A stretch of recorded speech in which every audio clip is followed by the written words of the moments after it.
చెల్లే, ఏంది చెల్లె పిలిచినావంట? నీతో ఒక విషయం చెప్పాలి, రా అన్నయ్య. పద.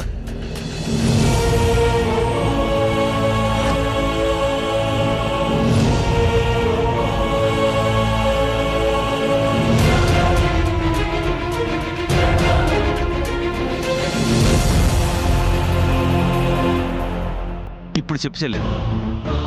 మీ బావగారిని బయటికి తీసుకురావడానికి మనకే సపోర్ట్ దొరకడం లేదన్నయ్య. ఎలాంటి ఆధారమో చిక్కడం లేదు. ఆలోచిస్తుంటే నాకు ఒక ఐడియా వచ్చిందన్నయ్య. ఏంటి చెల్లె అది?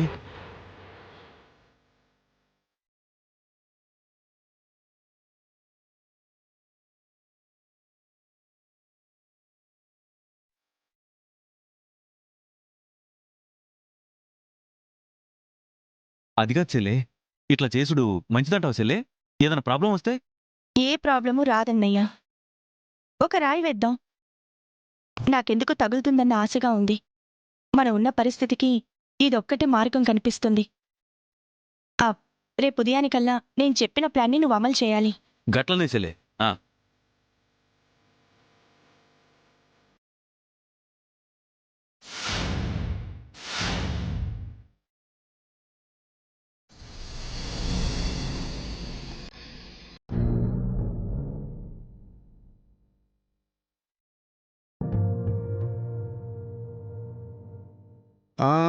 భోజనం చాలా బాగుంది.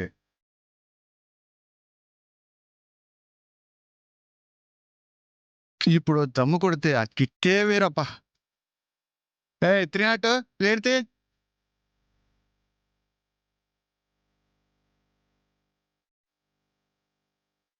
నువ్వు వేసే వేషాలకి ఎవడో ఒకడు ఏదో ఒక రోజు ఆ భోజనంలో విషం కలుపుతాడు. దరిద్రం వదిలిపోద్ది.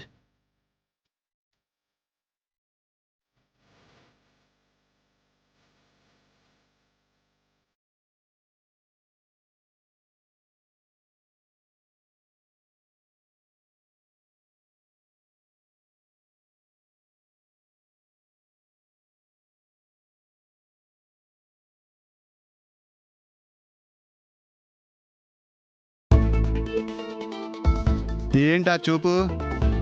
ఈ దరిద్రం ఎప్పుడు వదులుతుందనా? పని చేసుకా.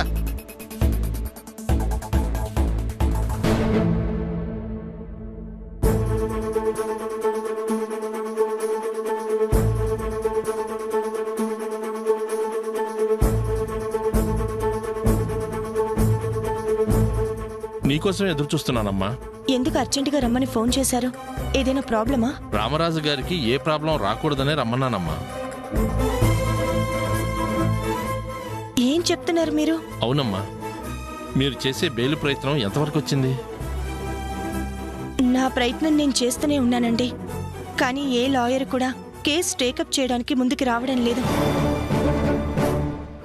నేను ఏదో రకంగా బెయిల్ తీసుకొని నా భర్తను బయటికి తీసుకొస్తాను. చూడు సీతమ్మ, రామరాజు గారిని మర్డర్ కేసు కింద సెల్లో పెట్టడం వెనక భారీ కుట్రుందని నా అనుమానం అమ్మా. ఎందుకంటే హత్యానేరం కింద అరెస్ట్ చేసిన దోషిని 24 గంటల్లోపు కోర్టుకు సబ్మిట్ చేసి రిమాండ్కి పంపాలమ్మా. కానీ ఇంతవరకు రామరాజు గారి మీద ఎఫ్ఐఆర్ కూడా ఫైల్ చేయలేదు. ఆయనకేదో ప్రమాదం పొంచి ఉందని నాకెందుకు భయంగా ఉందమ్మా. ఈ సర్కిల్ ఇన్స్పెక్టర్ మహా నీచుడమ్మా. వీడు చట్టానికి ప్రతినిధి కాదు. డబ్బు కోసం ఎలాంటి దారుణాన్నైనా చేయడానికి వెనకాడిన దుర్మార్గుడు. ఎవరో చెప్పిన మాటలకు విలువిచ్చి రూల్స్ ఫాలో అవ్వకుండా రామరాజు గారిని 4 రోజులుగా సెల్లోనే ఉంచుతున్నాడమ్మా.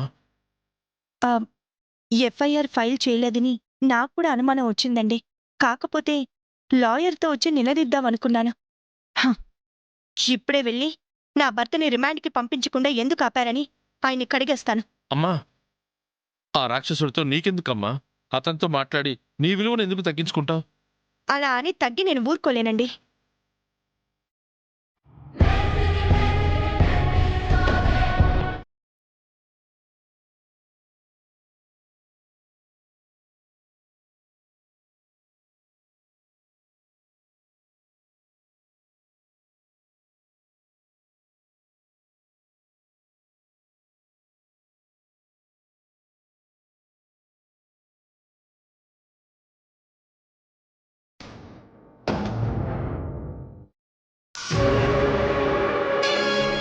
యముడి వెంటపడి 10 ప్రాణాలు కాపాడుకున్న సావిత్రి కథకి ఇన్స్పైర్ అయ్యి నీ మొగుడిని కాపాడుకోవడానికి తెగ ప్రయత్నిస్తున్నట్టున్నావు. కానీ నాకు యముడిలా కనికరం లేదే. ధర్మం తప్పని పురాణ పురుషుడు యముడు. నీలాంటి నీతి జాతి లేని వాళ్ళకి ఆ పేరు పలికే అర్హత కూడా లేదు. ఏయ్, ఎక్స్ట్రాలు మాట్లాడితే వేలు చూపిస్తే విరిచేస్తాను. దించు చెయ్యి. పోలీస్ ఆఫీసర్తో రెస్పెక్ట్ లేకుండా మాట్లాడితే కేసు పెట్టి బొక్కలో వేస్తాను. మరి సెల్లో పెట్టిన నా భర్త మీద ఎందుకు కేసు ఫైల్ చేయలేదు? ఎందుకు ఎఫ్ఐఆర్ రాయలేదు? 4 రోజులు గడుస్తున్నా ఎందుకు రిమాండ్కి పంపించలేదు? నువ్వు లంచం తిని రూల్స్ బ్రేక్ చేసి నా భర్తని కోర్టుకి సబ్మిట్ చేయకుండా ఉంచినప్పుడు నువ్వు పోలీసు అన్న విషయం నీకు గుర్తుకు రాలేదా? ప్రభుత్వం నీకిస్తున్న జీతం కంటే పై సంపాదన ఎక్కువయ్యేసరికి అసలు నువ్వు ప్రభుత్వ ఉద్యోగి అన్న సంగతి మర్చిపోయావు. ఏంటి లాజిక్ లో మాట్లాడుతున్నావు? ఇది నీ సొంత తెలివా లేకపోతే మా హెడ్ కానిస్టేబుల్ దగ్గర అరువు తెచ్చుకున్నావా? దిగజారిపోయి నీలాగా యూనిఫామ్ పరువునైతే మంట గలపలేదుగా. చెప్పు, నా భర్తని అరెస్ట్ చేసి ఎందుకు ఎఫ్ఐఆర్ ఫైల్ చేయలేదు? నువ్వు రూల్స్ మాట్లాడితే నా పల్స్ డ్రాప్ అయ్యి ఒళ్ళంతా చెమట్ల పట్టి చెప్పేస్తాననుకుంటున్నావా? ఇది నా పోలీస్ స్టేషన్. ఇక్కడ చట్టము నాదే, న్యాయము నాదే. నా ఇష్టం వచ్చినట్టు చేస్తాను. నిన్ను అంత తేలిగ్గా వదలను. నీకు చేతనాన్ని చేసుకో. నువ్వు ముందుకని నుంచి వెళ్ళు. వెళతాను, కానీ ఒక్కసారి నా భర్తతో మాట్లాడి వెళ్తాను. ఎక్కడున్నారు? ఏయ్, ఇక్కడ లేడు. ఎక్కడున్నాడో చెప్పను. నాకు తిక్క రేగితే ఎప్పటికీ కనపడకుండా చేస్తాను. పో బయటికి. నా భర్తని కలవకుండా నేను ఇక్కడ నుంచి వెళ్ళను. కుదరదు. సాంబయ్య, ఇవిని బయట తీసుకెళ్ళు. రండి సీతమ్మ గారు. అది కాదండి, నా భర్తని. నేను చెప్తాను కదా, పదండమ్మా.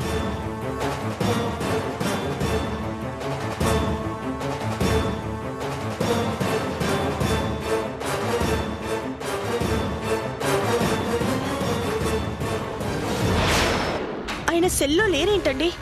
వాడు కావాలనే వేరే సెల్లో పెట్టాడమ్మా. ప్రస్తుతానికి ఆయనకున్న ప్రమాదం ఏమీ లేదు. కానీ నువ్వు బెయిల్ తీసుకురావటం ఆలస్యం అయితే ఏదైనా ప్రమాదం తలపెట్టాలని చూస్తాడు. ముందు ఆ పని చూడండమ్మా. అలాగేనండి.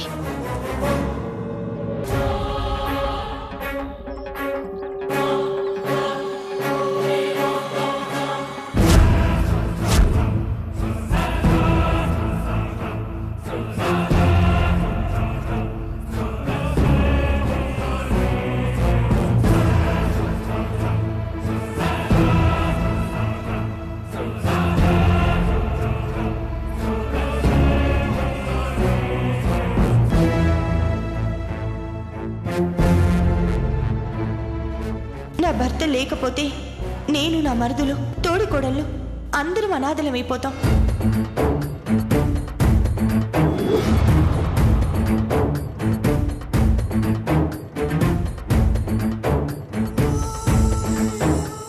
కానీ తండ్రి చేసిన తప్పుకి కొడుకు రామరాజు గారు శిక్ష అనుభవించేలా చేయడం ఎంతవరకు కరెక్ట్?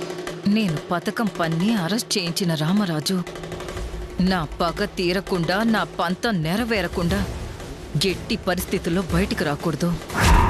సీత తన తెలివిని, శక్తిని ఉపయోగించి భర్తను బయటకు తీసుకురావడానికి చేసే ప్రయత్నాలను ఎప్పటికప్పుడు తిప్పికొట్టి నాకు జరిగిన అన్యాయానికి ప్రతీకారం తీర్చుకోవాల్సిందే.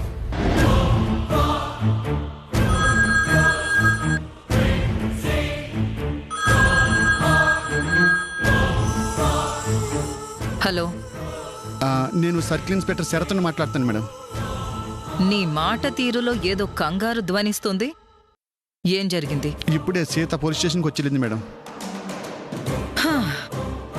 భర్త స్టేషన్లో ఉన్నాడు కదా, పలకరించి వెళదామని వచ్చుంటుంది. ఈ విషయం కూడా నాకు ఫోన్ చేసి చెప్పాలా?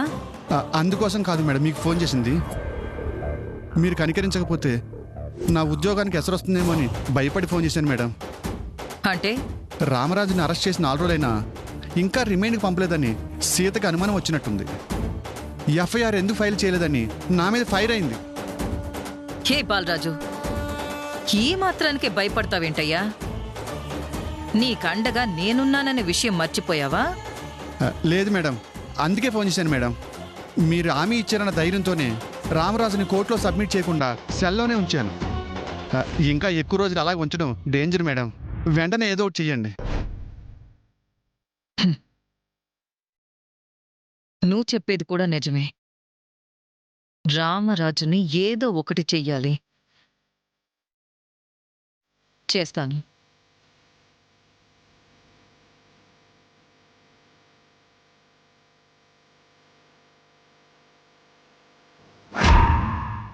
చేస్తాను.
పద బయటికి.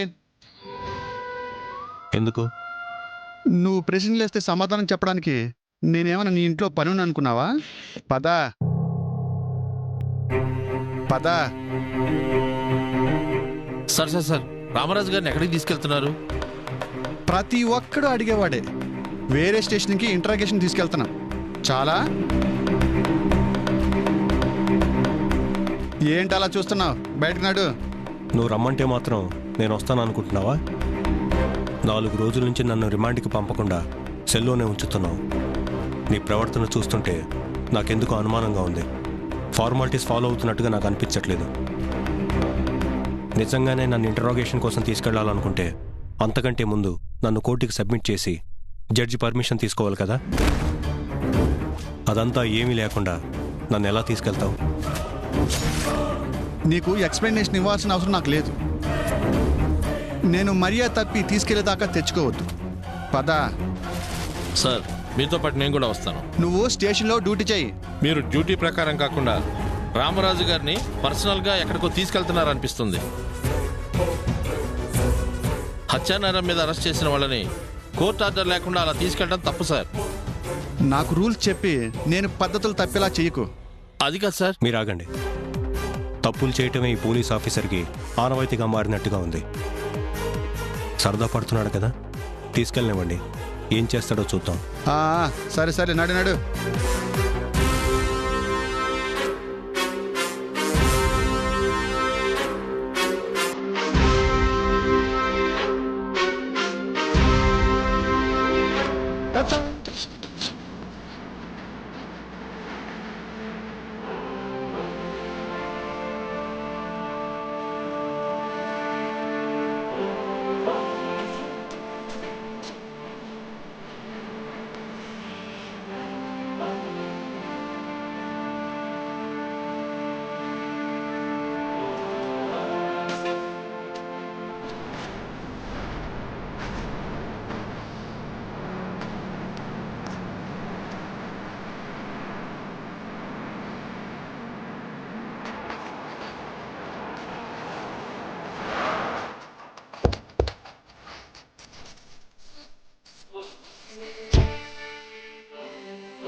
రామరాజు దిగు.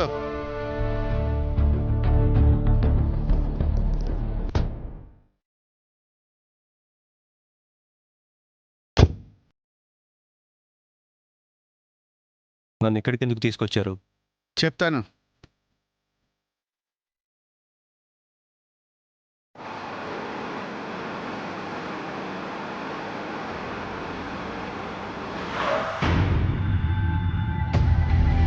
నమస్తే మేడం.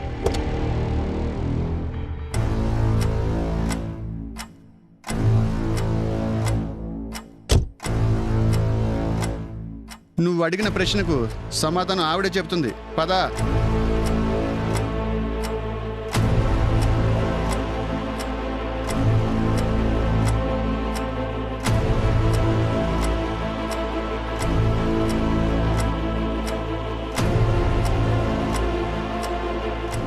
ఎవరండి మీరు? చూసావా నా దౌర్భాగ్యం? పరాయి ఆడవాళ్లను కూడా అమ్మ, చెల్లి అని సంబోధించే సంస్కృతి మనది. కాని నిజంగానే అమ్మ అని నీతో పిలిపించుకోవలసిన నేను ఏమీ కాని దానిలా అండి అని పిలిపించుకుంటున్నాను.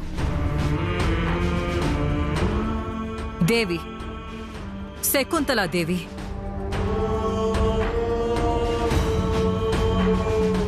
నిజంగా మన ఇద్దరం ఇలా ఎదురుపట్టడం దురదృష్టమేనండి. మీరు మా మీద పెంచుకున్న పగ గురించి సీత ద్వారా తెలుసుకున్నాను. మీకు న్యాయం చేయాలని నాన్నగారు చాలా తపన పడ్డారు. చనిపోయే ముందు వరకు కూడా మీకోసమే వెతికించారు. ఆ తర్వాత నేను కూడా మీ ఆచూకీ కోసం ప్రయత్నించి ఫెయిల్ అయ్యాను. ఆ సమయంలో మీరున్న పరిస్థితికి మా మీద ద్వేషం పెరిగేలా చేసిందేమో కానీ మీ అభిప్రాయం తప్పు. దయచేసి మీ ఆలోచన మార్చుకోండి. అందితే జుట్టు, అందకపోతే కాళ్ళు. దొరికిన ప్రతి అవకాశాన్ని మీకు అనుకూలంగా మార్చుకోవడంలో మీ కుటుంబాన్ని మించిన వాళ్ళెవరూ ఉండరు. నా ఆలోచనని మార్చుకోమని ఎంత తేలిగ్గా చెప్పావు? ఏ ఆలోచన మార్చుకోమంటావు? మీ నాన్న వల్ల నా కుటుంబం పరువు, నా అయిన వాళ్ళు దూరం అయినప్పుడు కుమిలి కుమిలి కుమిలి ఏడ్చిన ఆలోచన మార్చుకోమంటావా? మీ వల్ల దిక్కులేందన్నైనా నాకు మీ నాన్న కానీ ఆ తర్వాత నువ్వు కానీ ఆసరాగా నిలబడతారని తిండి నిద్ర మానేసి ఆశగా ఎదురు చూసిన ఆ ఆలోచన మార్చుకోమంటావా? నేను మోసపోయానని అర్థమయ్యాక ఇటు చావలేక అటు బతకలేక నా బతుకుని ఈడ్చుకుంటూ వెళ్లదీసిన ఆలోచనని మార్చుకోమంటావా? చెప్పు. తీర్పులు చెప్పే రామరాజు, ఏ ఆలోచనని మార్చుకోమంటావు? చూడండి, తీరంలో నిలబడి ఒడ్డుకి రమ్మని చెప్పడం తేలికే కాదన్ను. కానీ సముద్రం మధ్యలో ఇరుక్కున్న వాళ్ళు అందుకు సరైన విషయాన్ని అన్వేషించి దరికి చేరాలనుకోవాలే కానీ ఒడ్డు నిలబడ్డ వాళ్ళని ఆఘాతంలోకి లాగాలని చూడటం ఎంతవరకు న్యాయం? Super super. సీత, నువ్వు మాటలు నేర్చిన బొమ్మలు. మీ నైపుణ్యంతో వేరెవరినైనా బురుడీ కొట్టించగలరేమో కాని నన్ను కాదు. నువ్విప్పుడు కప్పిపుచ్చినంత మాత్రాన నాలో రగిలిన పగ చల్లారదు. నిన్ను లేకుండా చేసి నీ కుటుంబాన్ని చెల్లాచెదురు చేస్తే తప్ప నా అహం శాంతించదు. దయచేసి నా మాట నమ్మండి.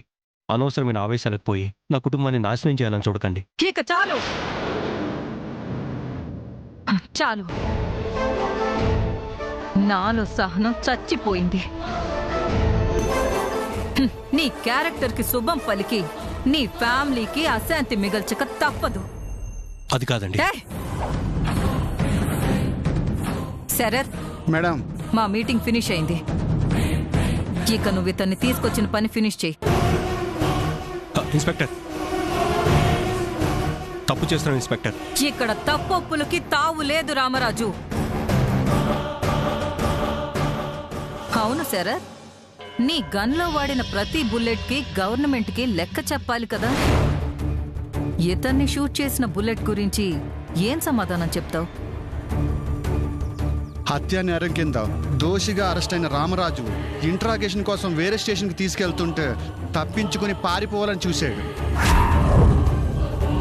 పట్టుకోవాలని చూస్తే ఎదురు తిరిగాడు. విధి లేక తప్పని పరిస్థితుల్లో ఎన్కౌంటర్ చేయాల్సి వచ్చింది.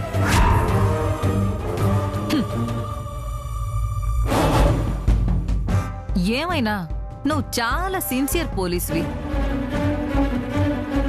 ఇంకెందుకు కానీ ఇన్స్పెక్టర్, వద్దు, నేను చెప్పేది వినండి. వద్దు, నేను చెప్పేది విను, నా మాట విను.